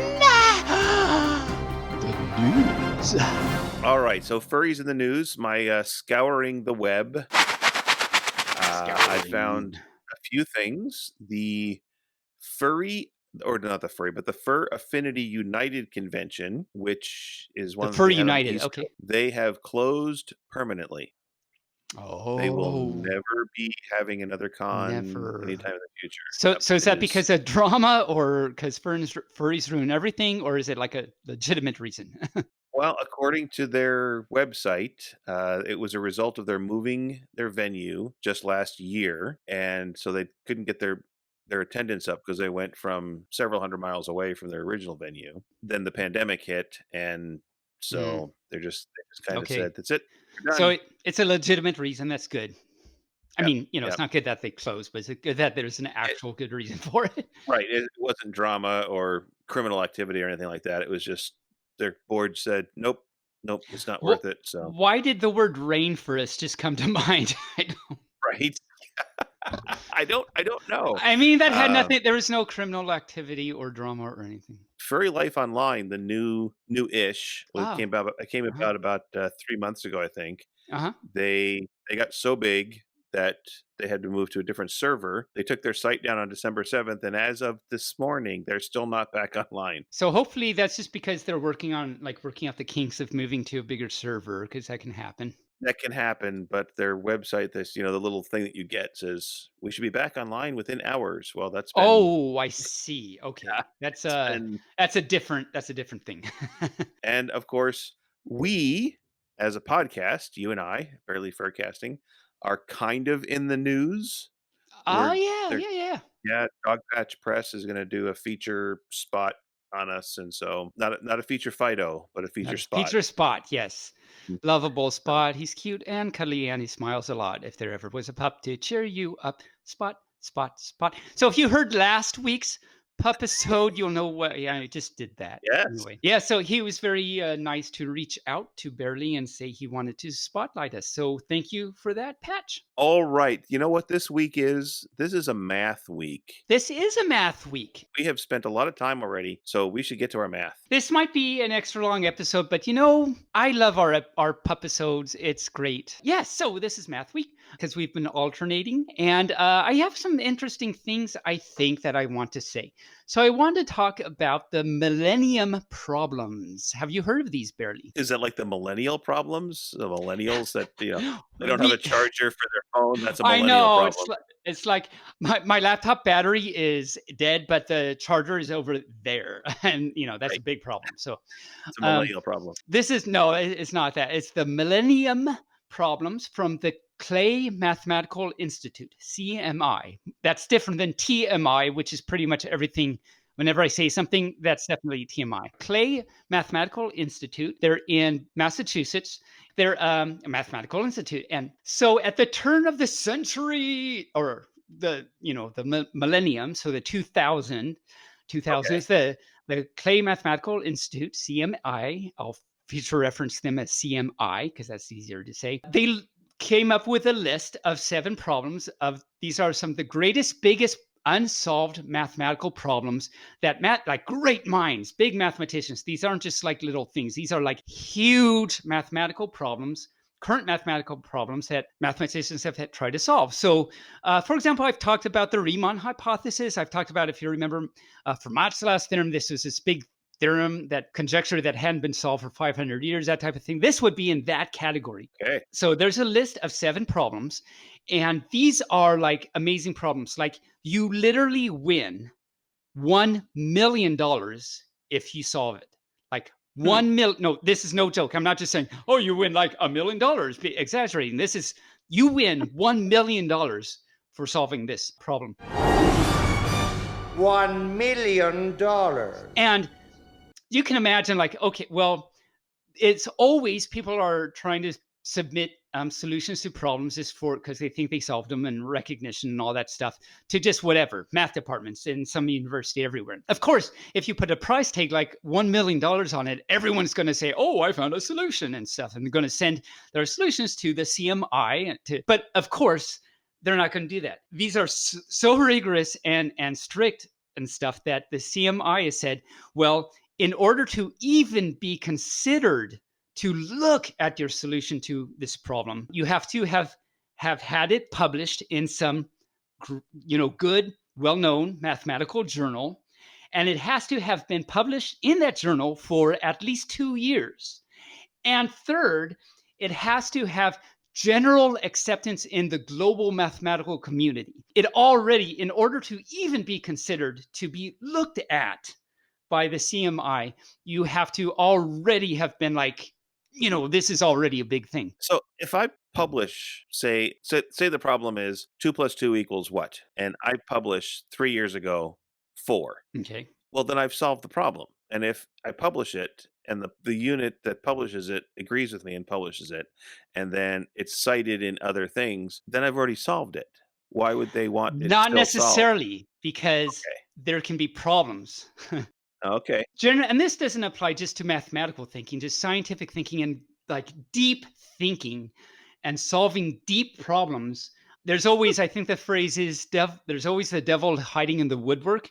So there's always, you could just solve a problem and stuff, but it may not be the correct solution, but it totally looks fine to you.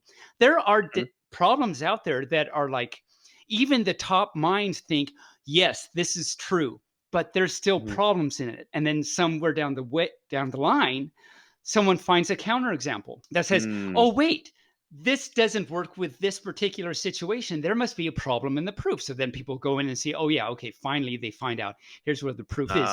So this is why like these deep theorems that are unsolved have to go through this immense scrutiny, because there could be devil hiding in the woodwork. Okay. So this is a pretty cool idea just in that. So I want to read you the titles of these 7 problems and then just talk about a few of them just because they're really interesting, I think. And I think other people will find them interesting too. So there's the Yang Mills and Mass Gap. That's the title of one of them. And by the way, you have to read it that way. You have to, or else it's not even a conjecture or anything. It's like done. Okay. And you can just Google like millennium problems and you'll find all these. It's not like they're secret hidden or anything. There's the Riemann hypothesis, which I actually talked about on episode 13. The P versus NP problem, which is actually pretty cool. I'll talk about that last. To P or not to P? That is the question. The Navier-Stokes equation. Okay. Okay. The Hodge conjecture. Conjecturing. If you conjecture it, you're hodging your bets. The Poincare Conjecture. That sounds German. It's actually French. I just kind of read it in a German, French. German angry way, yes. And then there's the Birch and Swinnerton-Dyer Conjecture.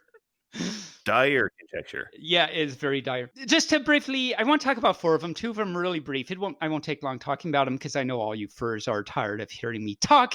But the Riemann hypothesis I mentioned back in episode 13 and talked about it. And, it has a conjecture about the prime numbers, which have implications to data encryption and everything. And it's, this really big thing that has really great applications. So you can hear about that in episode 13. The Navier-Stokes equation are a series of equations that govern and model the flow of fluids and water and air and things like that. So very applicable. But the essence of this conjecture about the Navier-Stokes equation is whether or not these equations have solutions or not. And if so, is it unique? Is there only one of them? I've talked about this before, and I'll mention this idea again in a little bit. So very, very important to know about. So you prove it, so fine, or don't know. Proofs are very important because they tell you about how things work. So having a proof to this gives you understanding about how the world around us works. So this is a very important problem to know about. So there's this thing called the Poincare Conjecture, and it really has to do with, you have think of a basketball. It's, a two-dimensional sphere is what we call it, right? It's just a ball and stuff. So you can talk about, like, what does a three-dimensional sphere look like? Well, it would be in 4 dimensions, so we can't imagine it, but, this actually has mathematical implications. And so the Poincare conjecture basically is wondering about, does a three-dimensional sphere look like what we think a three-dimensional sphere should look like? Like, is it a ball, but just in 3 dimensions?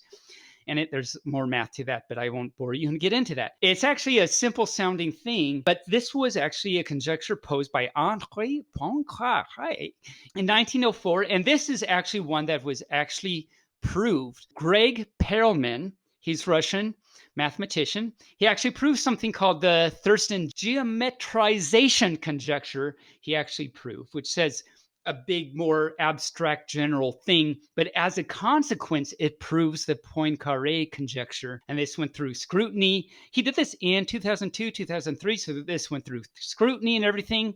In 2006, because of this, he was offered the Fields Medal in mathematics. This is a huge medal. This is huge, the Mathematical Fields Medal.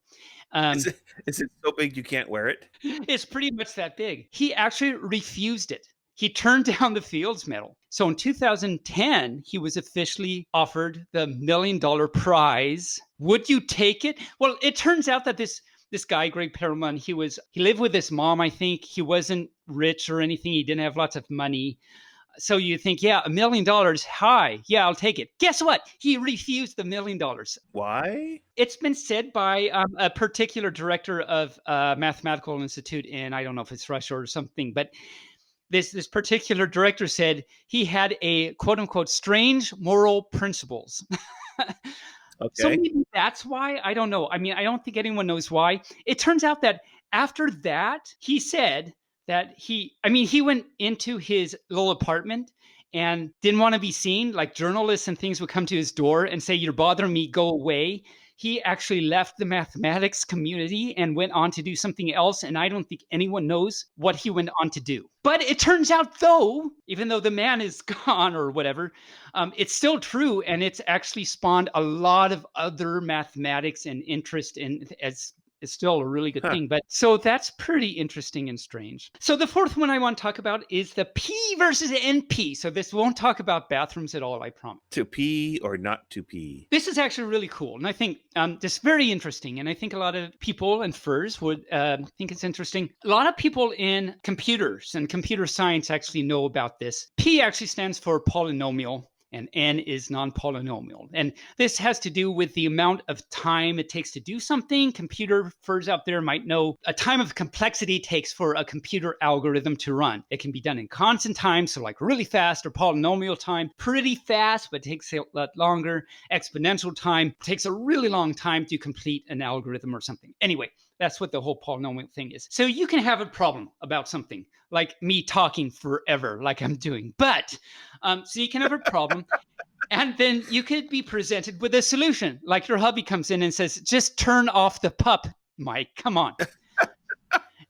Yes. But so you can be presented with a solution. Great. Now, you could potentially easily verify that solution, but it could have taken a long time to get to that solution. So the P versus NP conjecture says, in general, is the amount of time it takes to find a solution on the order of polynomial time, constant, or exponential, on the order of the time it took to verify this solution. This is actually a very important kind of problem, because let me give you some examples. Have you heard of the traveling salesman problem? I think you mentioned it once before. I think I did. Yeah. So it's just a problem about, you've got a list of cities and you need to get through each city, and you've got the distances between the cities, and you need to get to each city in the shortest distance possible. But you also need to visit each city only once. And you're given, this is just a general, you're given a list of cities.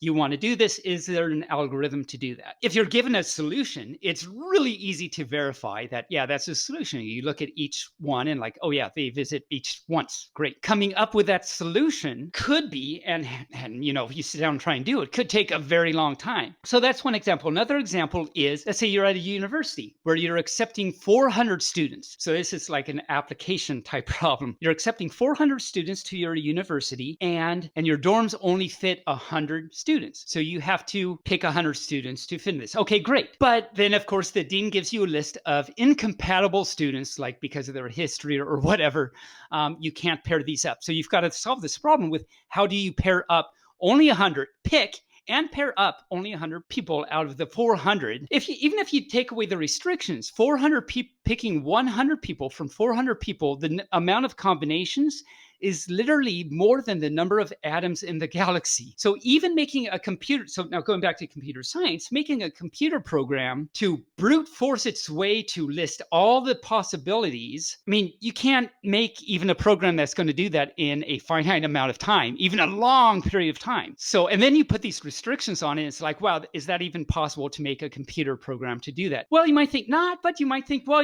maybe you get clever and the programmer thinks, well, I'll just think through this and don't do brute force, but you use some logic and information, whatever, to make it a little more efficient and cut down possibilities. It still could take a really long time. But then the question is, well, could you be so efficient and clever enough that you could make an algorithm that solves this problem in a relatively short amount of time? That's kind of the P versus NP conjecture there. So it turns out there's another interesting application. Do you remember or know of the Minesweeper Windows game? Yeah, I never understood it. It was boring, and I was like, it was boring. Why would you do this? This pup actually always loved that game. But Okay. So if you remember I don't know if you remember the rules or not, or for any for this listening that doesn't remember, you have this grid of however many squares, and there's a certain number of bombs underneath the squares. And the goal is to not uncover a bomb and uncover all the non-bombs. And, there's like, you get a number under square and it tells you how many bombs are around that square. And you can mark them with little flags to say, I think this is a bomb to help out with your logic process and everything. The question then is, given any size grid of Minesweeper, can you write an algorithm that will figure out where all the bombs are? Well, if any that's played Minesweeper enough realize that, well, I've come across some games where I can't really tell if it's a bomb or not a bomb, but some that think, well, I could figure out, but it took a long time, all these things. Now we're thinking in terms of, in general, can you write a computer program that will solve this problem for any size Minesweeper? Again, this is an N versus NP problem, because if someone gives you the solution, it's like, yeah, there it is. I can verify this is where all the bombs are. But coming to a solution could be very hard. Maybe, is it impossible to make an algorithm that does this? Maybe, maybe not. So this is the problem, like, and someone needs to solve this. Well, if they solve it, they get $1 million.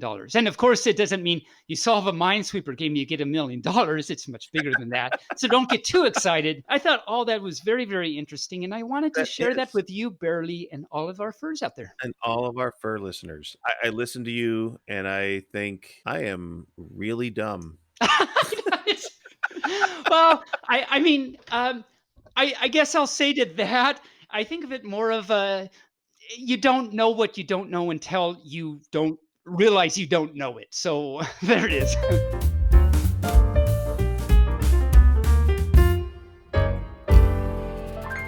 We should move along to some really bad jokes. Yes, moo. Why do I moo? How does the pup? I think I mentioned, like, I think with Path that I've had that song. What does a pup say? Like, what's a fox say? Yeah, what does a pup say? Maybe I should make a new song. What does a pup say? But I don't know why I got like all obsessed with it over the past few days, even though it's been out for like 7 years. But anyway, But yeah, speaking of jokes, let's do that. For any fur that hasn't been listening, and if you have been listening to any of the pup episodes, thank you so much. It actually literally means a lot to us. But if you haven't, let me just say I have this book of funny jokes and foxy riddles from 1968, and they're really bad. Believe it or not, any other joke or pun I've said in this particular pup episode, I did not get out of this book. They were just, I have my own bad joke book in my fluffy brain, I guess. but this is from an actual book. Were you like walking through the store and saw that and saw because it said Foxy Riddles? Did you say, "Oh, I need to get that for the podcast," or is it just something you had? It's something I've had actually, and I actually Oh, was wondering this myself. Like, where did I actually get this? I don't think I just bought it for. I don't even know. It just like magically appeared out of nowhere. imagine that. So I'm gonna preface this right now. My jokes are all Christmas related. I guess I I'm should just not be surprised. I should have done I, that. I will preface this by saying I did not do that, and I should have. so give us your first joke there, Mr. T. No, you're not Mr. T. That's an entirely I'm different not. character. It's like I pity the poor fluff that don't eat Yeah. my cereal. Barely. I knock on the door. Knock, knock. Knock knock. Who's there? Hamen. Hominu. Hamen eggs. It's stupid. So again, for example, Yes. For example, so do you know where Santa sends his helpers when he sends them to school? Do you know what they learn? what do they learn? They don't learn about like making rainbows, I guess. No, they have to learn the alphabet first. Yeah, they gotta start with the alphabet. Oh my cow.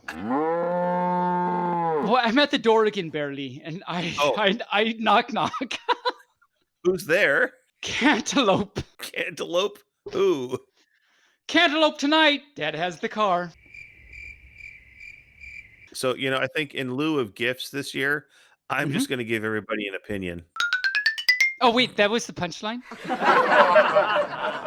Yes, that was the punchline. Wait, okay, so now I'm gonna do that thing where I have to think. hmm In lieu of gifts every year, I'm gonna give everyone an opinion. No, seriously, I'm having trouble here. In lieu of gifts every year. Right. So I'm not going to give you a gift. I'm going to give you my opinion. Wow, what is this page with all its doors? So I knock at the door again. Well, this time it's a big party happening apparently, and this time it's Amos. Amos? Amos who? Miss. Okay? I'm not reading this right because it should be a mosquito bit me. So maybe the name is Amos. Amos? A mosquito So bit me? okay, let's start this over. Keep that in. Don't edit that out. But I want to say to all you furs out there, this is one of those jokes you have to read just right. So I'm going to try it again now that we know Okay. the answer. But actually, there's more to it. So you actually Oh. don't know the other half. Aren't we excited? No, we're not. We're not Oh, God. excited. Not even. Nope. So I knock at the door. Knock, knock. Who's there? Amos. Amos who? A mosquito bit me. Knock, knock. Well, who's there? Andy. Andy who? Andy bit me again. Okay. Okay, I don't. Wow, that was that was a journey. That was like a long ride. If a cow lives in an igloo, what is he? Cold if he goes outside. Well, no, he's an Eskimo. Oh, why did I not? I should have guessed that. Why did I? Okay, that is I don't know. Speaking of igloos, my father made such a good scarecrow that crows won't even come near our farm. And Anne says, my dad beat that. His scarecrow is so good that the cows brought back all the corn they stole last year. With Christmas coming up, I got my husband a wooden leg for Christmas. A wooden leg? Did he lose one? Oh, no, it's not his main gift. It's just a stocking stuffer. You're really making me work hard tonight, aren't you? You bought your husband a wooden leg, and what happened to it? Where do you put stockings? Up on the chimney. Well, no. Okay, so that. Do you know what a stocking is? Okay, something you put on your leg. It's socks. It's another word for Oh, socks. for socks. Okay. Oh. All right. Well, friends and furrias, we have spent way too much time today. Again, I apologize. If you're listening still, we love you so much. You're Love you amazing. so much, 'cause And I this is take a long full episode. this full responsibility. It's wow. I've gotten excited. I've been wagged all over the place. So the trivia I have, and this is true. This is seriously, it's true. And it's something I just noted tonight. My husband, he's putting all our CDs, he's computerizing them and everything. And he came across one of these CDs that I have. He doesn't listen to, I do. There's this amazing band. So shout out to this amazing band called Black Happy. And if Black any one Happy. of you from the band Black Happy is listening now, come on the show. I want to talk to you so much. Paul Hemingway and all the rest. Black Happy, this amazing band. This is like one of my literally all-time favorite bands, Black Happy. I think they're from Idaho, but they've done some shows in like Spokane and all over, and I've seen them like lots of times. Black Happy, they were originally an 8-piece band. They had 2 drummers, and they're amazing and everything. And they have a song called Shovel Jerk, and also on the album that song is on is called Shovel Jerk. And so my husband was going through, and he came across this album, computerizing it and everything. And he said, I noticed that there's this band you like, Black Happy, that has their album Shovel Jerk. And also I've come across a CD that you have by a band called Shovel Jerk. And so I told him the trivia. Of course, I mean, Black Happy, they're like all-time favorite band. So of course I know the trivia of that. So Black Happy's had a song, Shovel Jerk. And Mark Hemingway, I said Paul before. Paul is Mark's brother. He does guitar, I think, I forget. But Mark Hemingway, after they disbanded Black Happy, created a band called Shovel Jerk. He took a few of the band members from Black Happy with him, and from this band, Shovel Jerk. And the additional trivia is that originally they were going to call the band Triple Mixin', but then I don't know why they changed, but then they decided to call the band Shovel Jerk. So anyway, I wanted to let every fur know Black Happy is amazing. If any of you Black Happy band members are out there, thank you so much for your music. And I hope I got this trivia right. And that's just what I'll say about that. And please come on the show. So 2 things. If they come on the show, awesome. Then the other problem is that means they're furry. Ooh, Do big they reveal. really want to come out as furry? Probably not, actually. So thank you for considering, but we know you're not going to do it now. Well, we'll see if our talent scout can't reach out to them and see what's coming on. Well, that brings us to the end. It's a very long episode, folks. Thank you for sticking around. We appreciate it when you stick around. We really do. And so send us some sausages. Send us some messages. I must be hungry. I know that. Oh my. Just send us. And so, by the way, send them some sausages. Send me some sausages because I love the sausage. But messages. Send us messages. And you those can email us. You can email us, telegram us. You can talk to us on Twitter, on Facebook, on Fur Life online, whenever it ever comes back online. You can talk to us on Fur Affinity. You can talk to us on Wikifuria? No, Wikisausager. Wikifur. So all those places, be sure to tune in next week when our guest will be Addy Boyo. Addy Boyo. So we should have a lot of fun talking with him. With that, Taebyn, I'm going to say goodbye, and now it is your turn to say goodbye. The pupisode is now going to be like 3 hours long instead of just 2. So I say goodbye. Thank you so much, any fur that has listened this time or has listened to any of the pupisodes at all. It means so much to us. It really does. We hope we entertain you. We love you. Thank you for listening. Shout out to everything. I guess I should stop talking now. So I'll just say thank you so much. I'm going to do it. I wag, I bark, I fluff. Love you all. I'll talk to you next time. Bark, bark.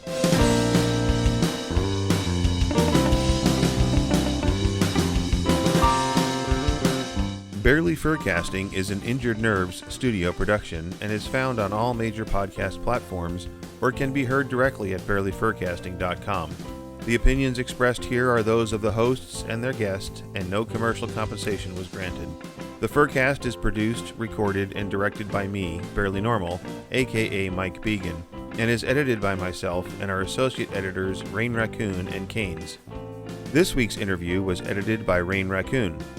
Opening and closing theme music, as well as some interstitial music, was created for Injured Nerves Productions for the use on the podcast by our music associate Reg Day with Damian Tanuki.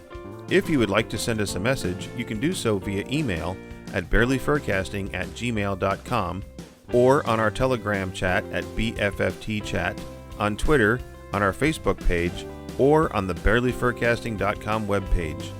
You can also help support the show through donations at ko-fi.com/barelyfurcasting. Thanks for listening. We hope you come back and listen next week.